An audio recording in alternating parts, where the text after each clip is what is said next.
All right. We're winning on technology today, Jonathan, or at least sort of. So, Yes. Technology versus Sid. Technology 1-0 right now. We gotta yeah, even the score. Gotta even the score today, man. that's right. That's right. So, as anybody's joining live, you're watching this later. I've got our guest today is Jonathan Henderson. He's the founder of PW Marketing Pros. That's pressure washing marketing pros. Mhm. That's why I promoted this so hard in the power washing groups, because if you're in pressure washing, this couldn't be more applicable. And you're going to be speaking at the huge convention this year, and the topic is how to keep your calendar full. It's like how to show up so people find you, so you keep the calendar full. Yeah, in the next 3 years, right? Things are changing a little bit, but there's also a lot of Yeah, hearsay. There's also a lot of hearsay out there too, where people are making like AI Armageddon too, which I don't believe as well. yeah, yeah. I mean, there is a chance that AI combined with robots could just wipe us all out. I mean, you saw iRobot, Yeah, I did. but I think that's the 0.5% chance. So I'll Yeah, put my money on humans continue to thrive. at least not in our lifetime, man. At least not in our lifetime, right? So. Yeah, yeah. So tell us a little bit about your background. How did like I understand the appeal of getting into marketing. That's like the thing I love most about business. But hmm how'd you pick pressure washing as a niche, and how'd you get started? Yeah, of course. So I used to be in the Air Force, and so while I was in the Air Force and I was deployed, I had a lot of free time on my hand too. I know that doesn't sound like Jonathan, you're deployed, you didn't have a lot of free time. Well, yeah, 24 hours. If you're working 12 hours and you have another 12 hours not to do anything else, you're gonna try to find something to do, right? So what I did is I saw some Facebook ads about social media courses and marketing. I invested into myself, started learning this. This was probably about 8 years ago, right? So Hmm. started learning for myself. And then when I got back from my deployment, I was in Warner Robins, Georgia, and I started working with restaurants, right? So my company was called Better Bistro Media at the time, and I was doing Facebook Hmm. ads for restaurants. Found out I didn't like doing that as much, and so one of my best friends was actually, running like web design, SEO, Google Ads, Facebook ads, the whole nine for everybody. So I said, you know what, I want to learn the full scope of marketing, not just Facebook ads. So that's what I did. I started selling the services to the local businesses in my area in Warner Robins while I was still in the military. And then after that, I still a client to this day. So Jesse, shout out to you, man. Shout out to you, Jesse. Still a client to this day after 8 years now. But he reached out to me and said, "Have you ever worked with a pressure washing business?" This was like 2018. I was like, "Dude, I don't even know what pressure washing is, to be honest with you." Like this was 8 years ago. I didn't even know what it really was, right? So looked Yeah. it up. I said, "Dude, I can definitely help you out." We did really great for him. And then after that, I said, "Are there other businesses just like yours?" And he's like, "Yeah." So started slowly working with 5 to 10 exterior cleaning businesses, and now we worked over 150. So Yeah. that's So kind you worked with hundreds of companies over those 7 years, right? Yeah, hundreds. Yeah. Yeah. So, So mm, when you're taking on a client, what are usually the first two or three things that you do or change for them to start showing up? What are people missing? yeah. So the first thing I like to look at is I like to look at somebody's goals, right? So like, what are their goals that they have? You know what I mean? So the first thing is like, what are your goals? Because some people want to grow, Sid, as you've worked in this business before. Some people want to grow rapidly, and then other people don't necessarily have that same goal, right? So first, I want to look at the goal, and I want to look at the market, because what works in Seattle or what works in Montana, right, may not work in Orlando, Florida, right? So Hmm. first thing I always want to do is I want to look at how the business is structured, what their goal is, and then also what their market is. And after that, I can then determine what would be the best avenue for them to go ahead and market their business. So let's just say that they're like in Orlando, Florida, and they're a business that only has like 30 reviews on Google, but they say, Jonathan, I have $1,500 to spend. Then I'd say, you know what, local service ads, Facebook ads, or Google ads would be your best bet, because SEO is going to take too long. You're not going to be able to catch up to the guys like AC and all those other kind of guys out there with like 500 plus reviews, right? Yeah. So in order for you to get in the market, this is what you need to do. But if I'm working with like a more established business that has 500, 600 reviews, whatever that may be, and they're in an area that may not be as competitive, or even if they're in a competitive area, but they are structured, they've been in business longer than their competitors, then that's a different conversation that I'm having, right? So it depends on the market, depends on the type of business and when they're established at, and it also depends on what their goal is. Those are the things I would look at before I would give them a recommendation. So do you work with companies of all sizes, or at least if they're doing over $100,000 a year?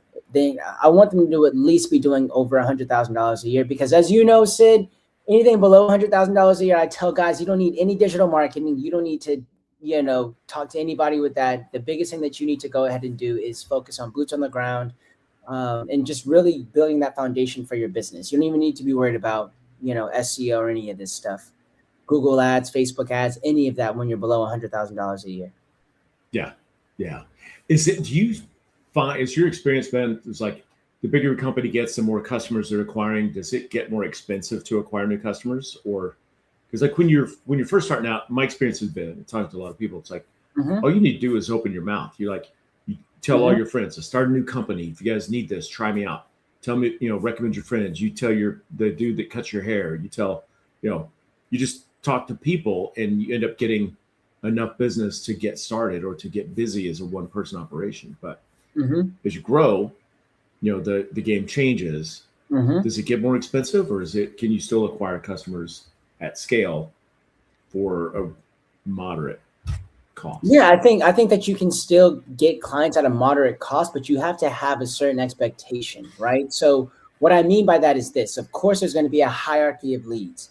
If I'm getting referrals, those are free, aren't they, Sid? Those are free. But if I'm looking at Facebook ad leads, depending on how my sales process is, because let's say that one business gets 50 leads, and and each of these businesses, let's say business A, business B, right?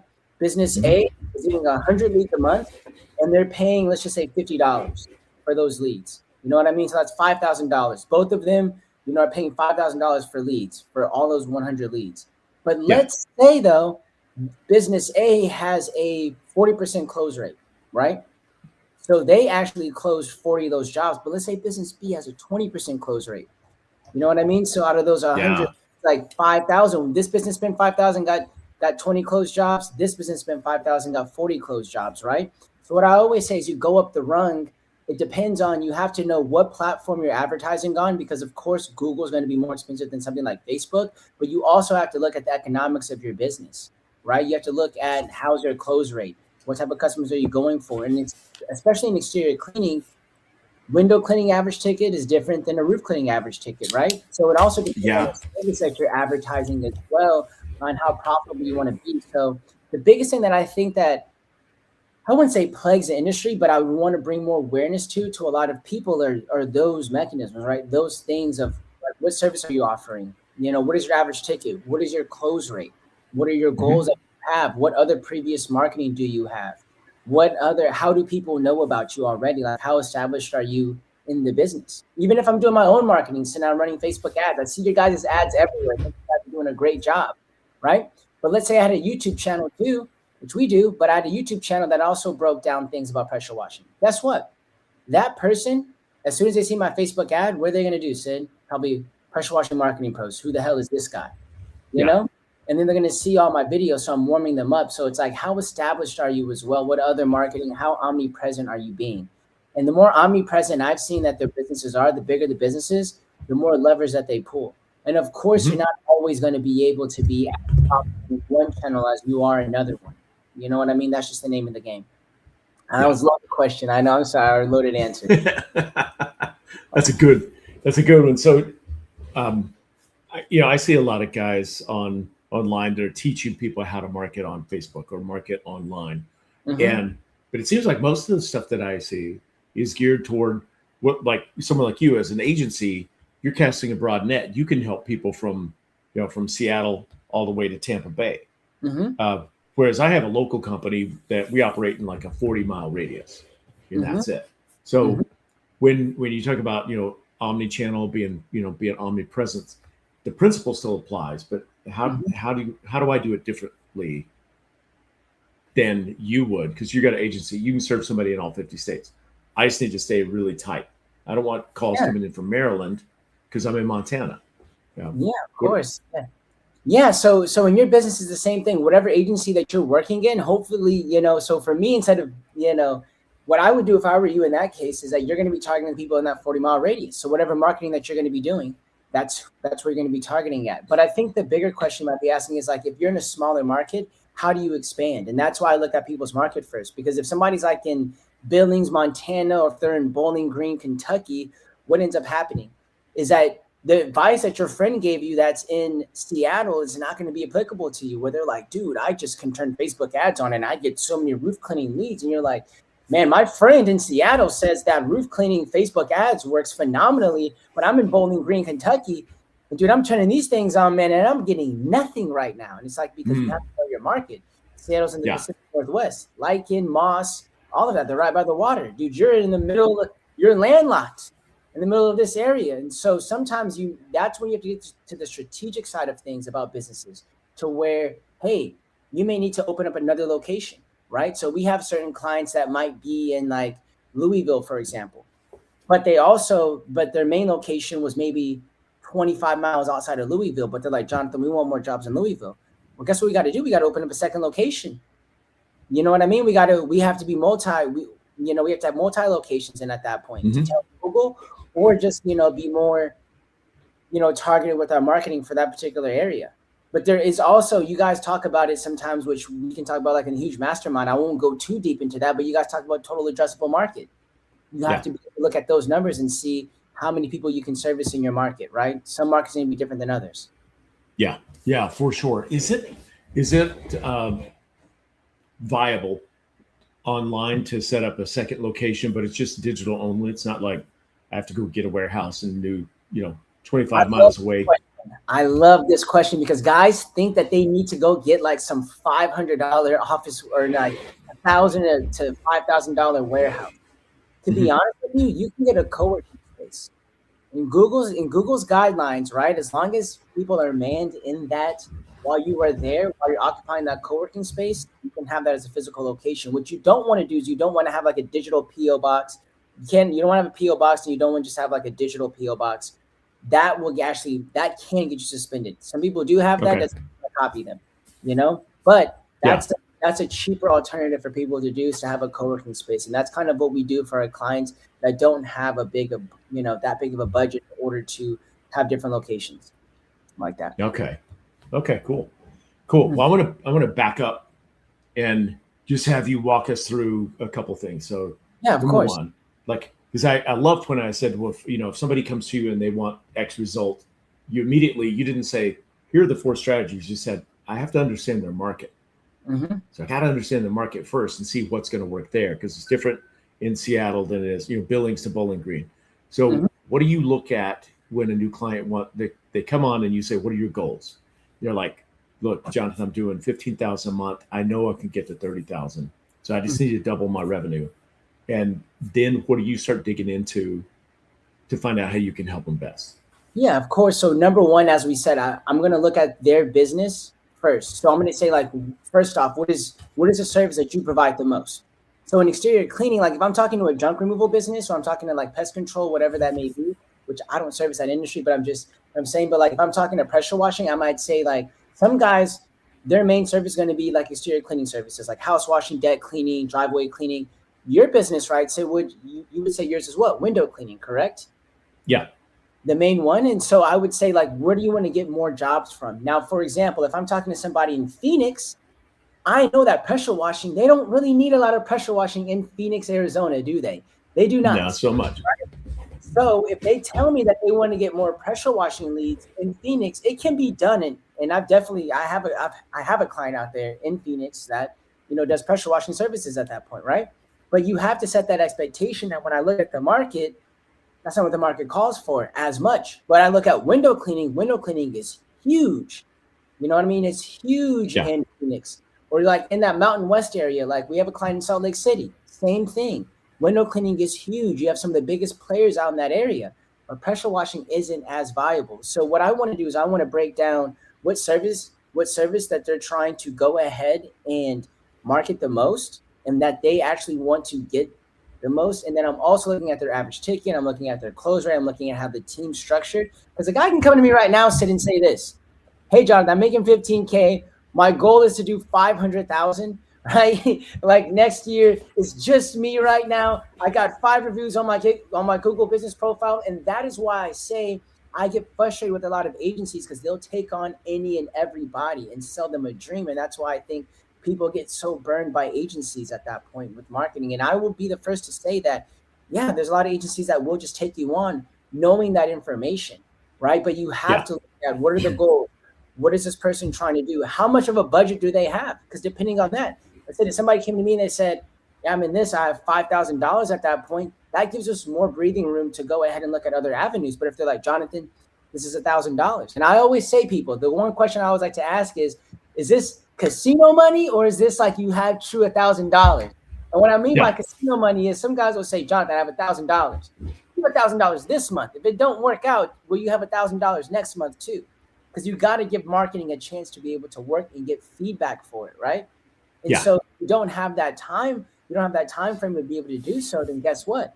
I call that casino. You don't need to do that because marketing is gambling. I'm not going to lie about that. Marketing is gambling, but the difference between being at a casino, the difference between gambling, with your marketing is that I can control the variables with my marketing. I can control who my avatar is. I can control how much I'm going to spend. I can control what service. I can control the days of the week, the radius. At the casino, I can't control anything, So I always say those are the things I look at, though, Sid. Yes. So like, that's what I always look at, like with people, as I look at like their goals or market, all of that. Right on. With, in the mastermind, you mentioned we teach total addressable market. We also teach a philosophy or principle of being the big fish in a small pond. Mm-hmm. And it's based on, take your niche area, one that you have the budget to reach. And then you got to, have multiple touches for the prospective clients, your ideal clients in that area. Exactly. And the ideal number that what we teach is like 7. It's like when we've had 7 touches with everybody in this area, we'll call it good, and then we can move to the next area. But what in marketing and advertising now, what are you seeing as far as how many times does a prospective client have to see a company's advertising before they become aware of it, before they actually start to notice? I've heard 7, I've heard 21. I just don't know. It seems like number gets bigger every time I hear it. Yeah, no, so because everybody has different, it really depends on who the customer is, right? If I'm selling a $20,000 course, right, Sid, and I'm selling a $20,000 course, that there might be one guy that sees me once and like, that's my guy, right? Yeah. There might be another guy that might have to see me 100 times before he buys. I think I think a better question, and you ask great questions, Sid. So I don't want you to be like the better question. You ask great questions, Sid, and this feels supernatural. The thing that I think that I would probably say is that what can we do to ensure that our probability of success to be able to capture as many people? What can we do? So that's why I say the omnipresence is because for one person, it might take them one time. Or I might look at your Facebook ad, Sid, like for the huge convention, right? I might look at the Facebook ad and I might say, okay, I saw it 2 times. This thing right here, they spoke exactly what I want. I've never been to a pressure washing convention. I'm trying to go right now. I got my ticket already. $3.99 is not bad at all. Yeah. There might be another guy that sees a Facebook ad and he's like, he sees it two or 3 times and he's like, let me go to their website. He goes to the website 2 or 3 times because he gets busy. He's on this and he's like, let me see who's speaking there. Right. And then all of a sudden for him, he sees who's speaking and he's like, I got to go there, And so for me, I would say you want to increase your probability. And so I'd say there's different stages of business. When you're first at if you're a home service business and you're doing under $500,000, as you probably can attest to, Sid, for a lot of guys that you guys consult with, right? Because I know your businesses, I know you're one of the big dogs, man, but a lot of the guys that, that are doing below 500,000 at that point, guess what? I don't tell them you need to go be everywhere. Go do Facebook, go do this, go do that. No, you need to master a channel. But as you know, Sid, even if you're constrained in a certain market or you're constrained by you're in Bowling Green and you're like, dude, I think I've maxed out my Google ads or I've maxed out my Facebook ads. That's when you go to other avenues of marketing because that same person that saw you on Facebook might Google you as well, right? Or that person that Googled you, they might see you on Facebook too. So what I like to say is that you just want to increase their probability that people are seeing you because that will increase the chances that they actually reach out to you. I hope that makes sense. That makes a ton of sense. Makes a ton of sense. When we look at it, we go I want to be where people are searching when it's time to be found. Jonathan needs the service I offer. and he goes to Google, I better show up on Google. If he goes to Facebook, I better have some on Facebook. If you search Yelp, just God bless you. I don't know what you're doing. But or they go to their mailbox, right? They go to their mailbox, or they go to Whole Foods, right? You just like, if I have a yard sign at at the corner of Whole Foods, then I also have a Google ad right there. Then I also have like a door hanger. I also send something in the mail. I'm also on Facebook. I'm also on Google. I'm just increasing my probability that this individual, whether it takes them 2 chances or 15, I have all the flavors that you need if I'm doing that, right? Like I have all the flavors that you need at that point, to where it's like, omnipresence. And so that's just definitely what I think. Mm-hmm. Yeah. We have there's a guy that moved into to Missoula a couple of years ago with a window cleaning company. And I started seeing signs or ads or whatever, saw his truck. And anytime I see a new company in our area, I always call them up and I go, hey, how's it going? Introduce myself. We're in the same industry. If you need help, let me know. Like maybe we can be helpful with each other. Mm-hmm. And so I get this guy on the phone and he's real hesitant. Like he's holding back. And then finally he goes, dude, are you punking me right now? And I'm like, no, I'm serious. He said, I swear to God, you got to be trolling me. He said, I've gotten 3 door hangers on my door from your company. How do you know where I live? I'm like, I have no idea where you live. I said, but I bet you're in one of these 5 neighborhoods, because we put out a door hanger every 3 weeks in all 5 neighborhoods. So, and he's like, yeah, shit, I'm in Prospect. I'm like, okay, well, do you ever see if the neighbors have them on there too? It's not just you, but you know what? It goes. Start taking them off now, man. I'm just joking, man. I'm joking. He's probably a good guy. I'm just joking when I say that. Yeah, but it's it's like picking your market and going, omni-channel. It's like they see our door hangers, they see our lawn signs. Hopefully, they see our Facebook ads. They see us on Google when they're looking. We just try to show up all the time. The vans are lettered. When we lettered our first van, I had 2 vans. Mm-hmm. We finally, set some money aside, put lettering on it, driving around. And I had several of my friends go, dude, how many vans do you have? I see them everywhere. And I was so embarrassed to say, yeah, we have 2 vans. We only put lettering on 1. And then I was motivated. I'm like, everything's got to be lettered all the time, So now it's surprising how much people see. It is. That's what I'm saying. You just have to be omnipresent. You have to just know what platform that you're marketing on as well. You also have to know what stage of business you're at. I think at your stage of business, Sid, you're going to try to maximize everything. And it goes back to what you said about the cost per lead about your marketing, because I do believe that there's other factors at play that may drive your lead cost up. Whether like the competition that you have, your experience with the platform. Like if I'm testing Facebook ads and I never ran them before, and guess what? I'm going to pay a high cost per lead on that, because I'm going to be paying for the experience. You know what I mean? Yeah. We'll be paying for tuition of knowing how to go ahead and run it, right? It's still a gamble, but I need to learn from those mistakes so that I can do that. But a lot of guys will take how one channel is and compare the cost per lead to another one, when that's just not applicable at that point, right? There's going to be different marketing. There's going to be different goals. Like, I don't expect my Facebook ads. Like, what's the worst thing that happens if my Facebook ads flop? People just get to see our team, our beautiful faces all around the internet, and they get some brand awareness. That's the worst that can happen, right? But you blow money on Google Ads. What's the worst that can happen when you blow money on Google Ads? You click. Yeah.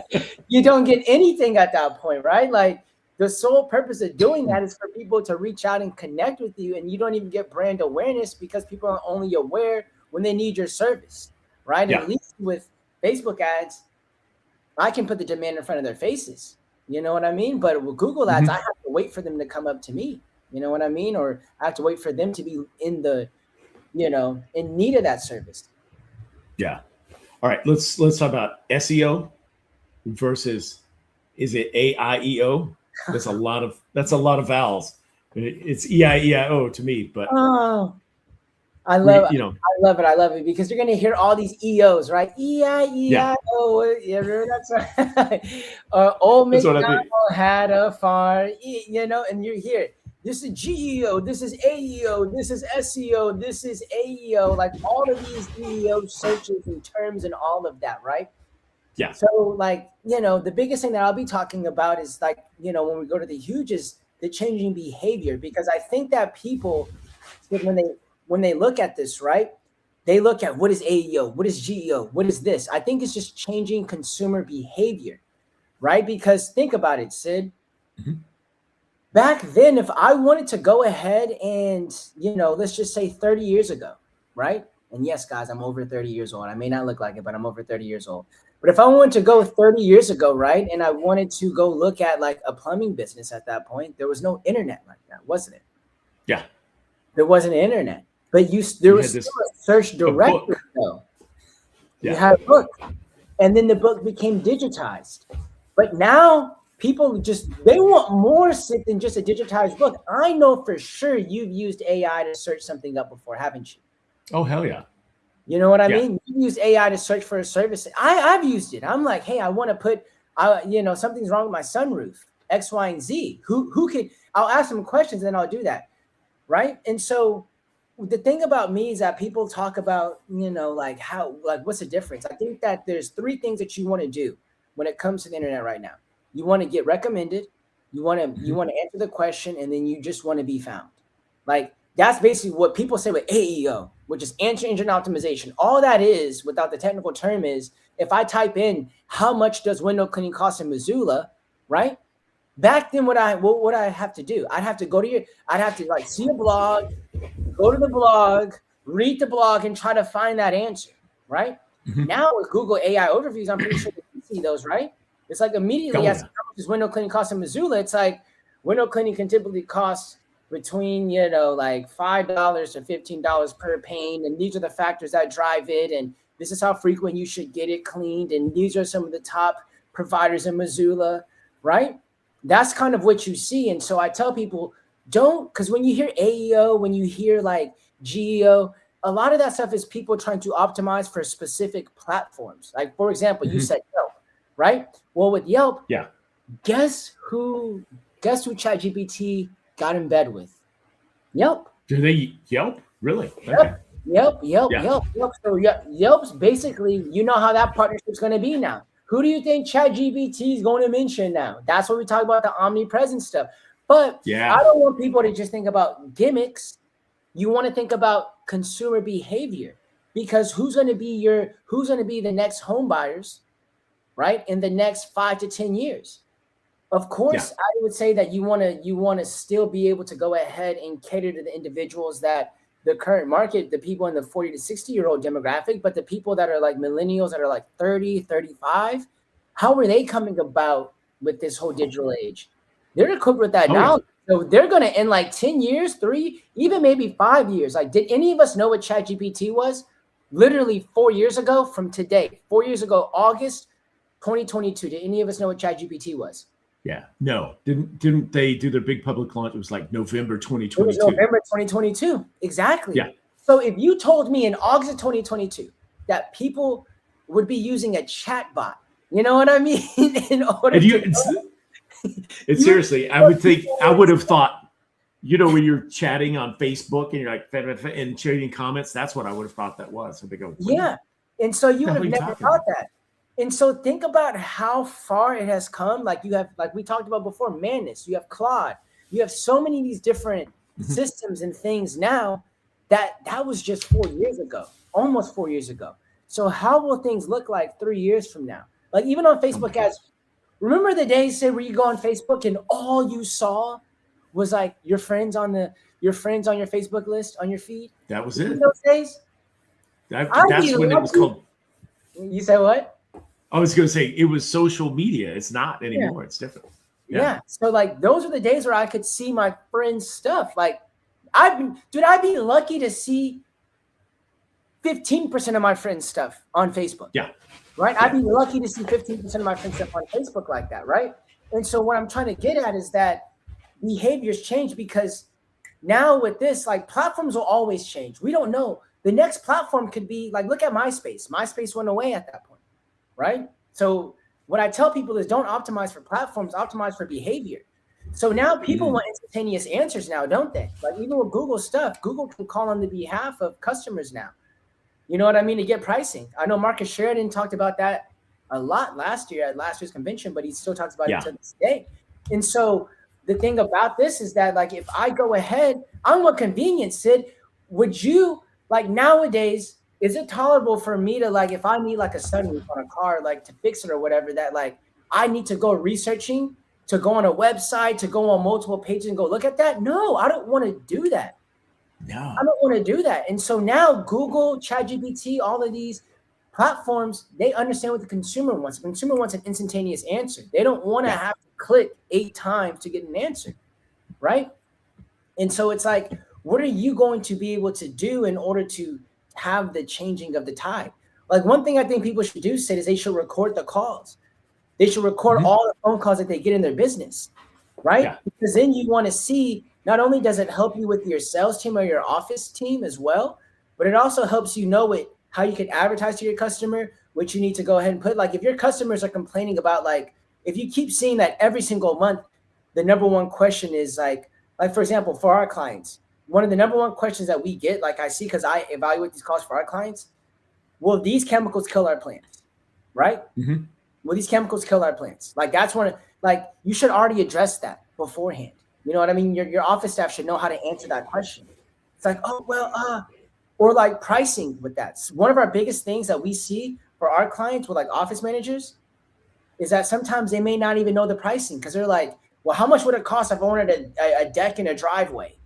And then the office manager's like, I got to get back to you on that with this person like this. And like, we have to come out, and it's like, dude, like, I just want to, like, at this point, I don't even know if I can trust you with that, because my budget, I have this, that, and the other. Like, I might go to the next company that'll give me that answer.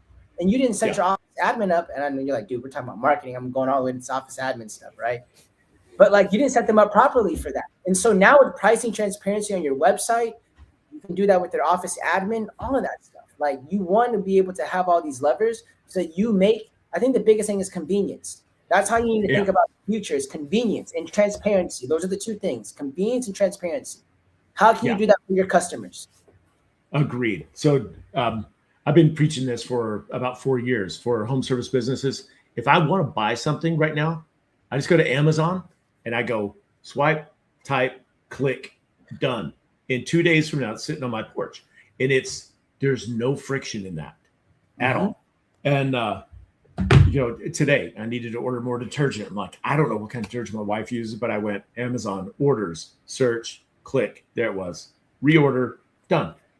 Compare that to the normal amount of friction in transaction when somebody's looking to get somebody to power wash their roof, where they go, we got company coming, my mother-in-law's coming, and the pool closure's all green, and the driveway looks like shit. And how much is that? I have no idea. So if I call somebody and they don't know, I'm like, it's like having my back itches and I can't reach it. Yeah. I just want somebody to scratch it. That's all right now. And as soon as, but if you're the guy that goes, hey, the range is $500 to $800. Usually you're in this neighborhood. That's about average. We'd have to give you an exact price, but is that good? And they go, yeah, they know, they don't know how much it costs, but you're answering questions that they have in their head. Bingo. It's like the doctor, right? Like imagine you're just like sick or something, right? And then you're calling the doctor at first before you want to like be like, I don't want to waste my time going all the way to the hospital, right? You know what I mean? Yeah. So the first thing that you might do sometimes is you might tell the doctor, like, the doctor might be like, hey, like if you said my head hurts and the doctor was like, you got brain cancer. You know what I mean? You'd be like, dude, what is that? And what are you talking about, man? Right? What are you talking about at that point? But you would also want your doctor to have transparency about things. So therefore your doctor's going to ask questions, because they want transparency, and you want transparency as a consumer. So like with a doctor, you'd be like, my head hurts. It just happened last week. Whenever I blink my eyes this way and I do this is what I get. And then I have this, that, and the other, right? If the doctor was just like, you just have to come in. Like, you just have to come in. I don't know what you have. Just come in. Like, that's just not going to be satisfied for you. Like, you want the doctor to be like, look, I can't tell you what it is, but it might be these 3 things. It could be these 3 or 4 things, but we need to get you in here and run these exact tests in order for us to determine what that is. That's going to give me more confidence than the doctor just saying, I explain all these symptoms I have to the doctor, and the doctor's like, hey, just come to the office, man. Just come to the office and we'll figure it out. It's like, dude, it doesn't put you as the authority at that point either. Like, you're like, you can trust that individual, like all of that stuff. And that's how you want to be transparent as much as possible and as convenient. Some people they may want to just have you contact them personally. They may not want to fill out all the stuff like Yeah. shout out to Responsible and those other kind of people like that. But some people may not want to take 10 minutes to fill something out. So you want to make sure that for each kind of buyer that or kind of customer that you're getting, that you fulfill the people that, hey, I just want to call you and I want somebody to answer. You fulfill for the people that say the contact forms, like, I'm going to send my information to you, and I just want somebody to reach back out to me, right? Or number 3, it's like, dude, I'd rather just self-serve myself. I'd rather just go ahead and get a quote, and you can send me all of that stuff on your website. You want to have all flavors for everybody. That's what I always say. Yeah, for sure. As convenient as possible. Okay, something interesting. So this will be a little too long, but I want you to address it and fill in the blanks. So you talked about Marcus Sheridan, endless customers. We're moving into the AI age.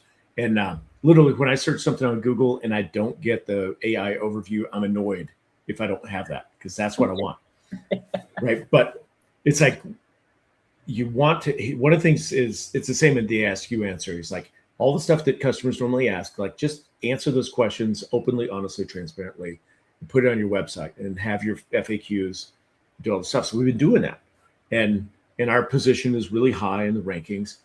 And I recently used Claude to do an SEO audit on our 2 company sites. And one of the things that came back that troubled me was they're like, most of your AI agents or readers, bots, they don't activate or read something that's in JavaScript. Example of that, on our main website for window cleaning, we have a JavaScript widget that's built in that says, it updates, get 787 5-star reviews, and then it has the top 3 or it rotates or something. You see them. The AI bots or readers just saw JavaScript that said lorem ipsum, and they're like, "You're dead. This is a disconnect." And I'm like, "Wait a second, it's there." And I didn't know that a lot of the AI readers, or I don't even know what they're called, but when they're searching your site, they don't activate JavaScript. They don't read all the stuff. Like, how are you getting the citations? You have to optimize for that world now. Am I just, first of all, I don't know what the hell I'm talking about, but no, you're good. I do know what you're talking about. I kind of understand what you mean, though. I kind of understand what you mean, definitely. And this is what, it goes back to my point that I brought earlier, where it says, like, you want to go ahead and ensure that you're, like, the behavior, you want to track the behaviors of the customers. You don't want to track the platform. And I think that's where a lot of our mindset goes to with how the future of search is going to be, or like the future of how your customers are going to find you 3 years from now, is that we think, like, I need the gimmicks. I need what I need to do. Like, I need the gimmicks in that. But it's like, first look at the changing behavior of your customer, of how they want to be found, and then reverse engineer your presence for that. Right. So, for example, like you said, the directories and the listings and all of that. Just a year ago, it was Reddit. Reddit is still, like, popular, like, in terms of what that is. But it's like, it wasn't nearly as, like, it was like gamified, like last year, gamified. Like Reddit, you had Reddit stuff, like, you were, like, ChatGPT was citing Reddit all the time, but it doesn't cite Reddit nearly as much anymore, right? So that changed in a matter of a year. But if I was just trying to optimize for that specific platform of ChatGPT or specific platform of Claude at that point, I'm not gonna be able to do my best at that point. And that it goes back to the reason why citations always matter, because a lot of agencies will say, "We'll get you citations," right? The reason why that matters is just because you're trying to verify to Google and any other business that if I see yours, it's omnipresence, right? But it's omnipresence for those things. If I see that you're on 15 different directories and all of that, that's a pretty high probability that you're a real credible business. Who will go through that effort to go do that? Only a real business would go do that. But if I only see a website from this stuff and you don't have any citations, none of that other kind of stuff, how can I verify as Google, as Claude, all of that? I want people to keep coming back to my platform. See, we have the idea that we are the customer, like the people that are paying the ad platform, that we're the customer, that Google or that Facebook or that even like all these platforms like Claude, that they want, that we're the ones that, like, that are feeding these platforms, even with ChatGPT ads, whatever, that we're their customer. We're not. The people using those platforms are the customers. So what do they want? They want those people to keep coming back to those platforms. So if they give them the wrong result or the wrong recommendation, or the wrong answer, what happens? I'm not going to use ChatGPT or Claude anymore. I'm going to go to the next one. So you have to be able to build that trust, right? You have to be able to build that trust with these kind of platforms, and their signals are always going to change. It's like Google. What worked for Google, 8 years ago? Does it work now? No. Yeah. It doesn't. But what is evergreen is that like having the right type of content, doing these like the foundations have always outlived, you know what I mean, the gimmicks that go on. And so a lot of this stuff that I see across the internet, like this is how you optimize for AEO, right? This is how you optimize for this. It's like you optimize for the behavior that these new customers are going to have, like, or that customers are having. Because like a statistic, which I'll be sharing at the huge convention, people will be surprised by like how much Google still dominates, right? So like this whole AI Armageddon of like, oh my gosh, people are going to just use AI platforms. I think it's a little overblown, but what's not overblown is how Google and all these other platforms are changing how they're doing. Like you just said it, Sid, you're like, dude, I get mad if I don't see an AI overview now. Because we're going to get more and more accustomed, right? Like Uber, like think about 15 years ago. Like you'd be like, Mom, I need you to pick me up from the airport, right? Like, Mom, or you're like, dude, I don't want this guy to take me. I don't want this guy like on this taxi, like, or you might take a taxi. Now it's like, dude, we have Lyft, we have Uber, you have the freaking self-driving cars. Well, I don't forget what those are called. You've seen those, like the Waymo. Waymo, yeah. Waymo, Arizona and San Francisco, man. Yeah, so you have Waymo now. Like when I was in Las Vegas, like a month or two ago, like there were so many Waymos. When I was in Miami last week or like 2 weeks ago, Waymo everywhere. So like not only did we go from taxi to Uber to Waymo, it's like they understand the ever-changing thing of like, you know, how the market's shifting now, where people want convenience. Who's gonna drive me at 2 a.m. in Missoula? Sid, like I actually might be scared, Sid, if I'm going to be able to get an Uber at 2 a.m. in Missoula. Yeah, that'd be legit too. It's super you know what I mean? But you could get one. You know, you would. Yeah. You know, so I look at it like that, right? So that's kind of how I see that. You know, you want to go ahead and have your online presence with that stuff, right? Very cool. Well, I'm going to stick it up here on the. Is this the name of your podcast? Yes. Pressure Washing Marketing Podcast. Yeah. I would encourage anybody like to check out the podcast because like not only do you know your stuff technically, you also have as much or more than any agency person that I've talked to that we've used, whatever. Usually they're like not only super niche, but they just think in one lane. Just in our conversation, you expand things, you look at things holistically and you're like, what is your goal? Let me check out your market, see if we can serve you. But not only that, you know, you talked about it's not just I can get you a bunch of leads, but do you have the sales process to convert those leads? The difference between a 20% and a 40% closing rate. And then do you have the infrastructure, like with your admin and your CSR, to actually answer the calls, to do the things, to support the whole thing? So like anybody in this industry can learn a ton from you. And I recommend they follow you. And I'm really looking forward to seeing you in Orlando in 3 weeks. Yeah, in 3 weeks, and I'm looking forward to it too. And like for you guys out there, I used to also own part of a home service business as well. So that's kind of how I know these kind of trial and tribulations that people go through as well. You know what I mean? So that's also another part of it too. So yeah. Cool. So do you have a booth at the Huge this year? I know you're speaking, but you also have. Okay. I don't have a booth. I don't have a booth right now this year. No, I don't have a booth. Okay. I need to get one for next. Somebody of my team was supposed to be flying out. I got one team member flying out now where their stuff is good to go. But other than that, though, man, like I don't know who's gonna be manning that down the whole time with that. So yeah, but definitely when I can get at least 4 people from my team out here in that space, then yeah. Well, cool. Well, if anybody watching, when you come to the Huge convention, you know, come to Jonathan's breakout session. But Jonathan, because I know you fairly well, you're the kind of guy that will stay and answer all the questions. If somebody's got a bunch of questions, you're like, come on out in the hall, let's chop it up, let's figure it out. So, yeah, I definitely am.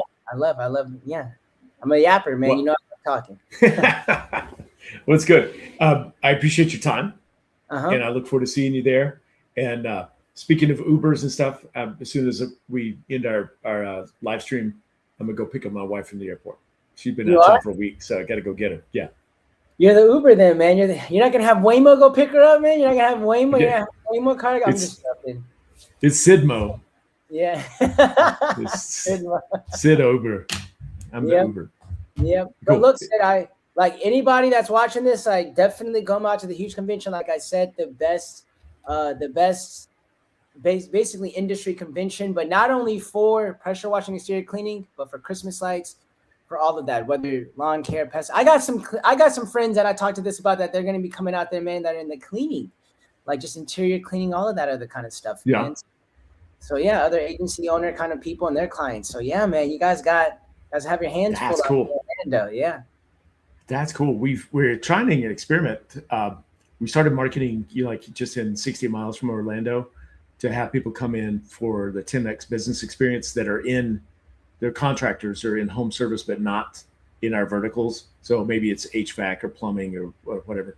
I see your guys' ads. You guys are because I'm in Tampa, right? So that's like okay. All right, good. I'm getting hammered with them. Like, there's no way I can't see you guys in that sense. So you guys are practicing what you're preaching. Yeah, you know? we've had 18 people register to come that are not in the power washing window cleaning industry. Just for that half day, event, which is kind of cool. So, but we're still learning too. So it's all good. Of course. Well, yeah, go pick up the wifey, man. Like I said, I really appreciate the time and you having me on here today. Of course, it's always good to see you, my friend. Always good to see you too. See you in 3 weeks. All right. All right, 3 weeks. Take care. Yep, bye, everybody. Bye.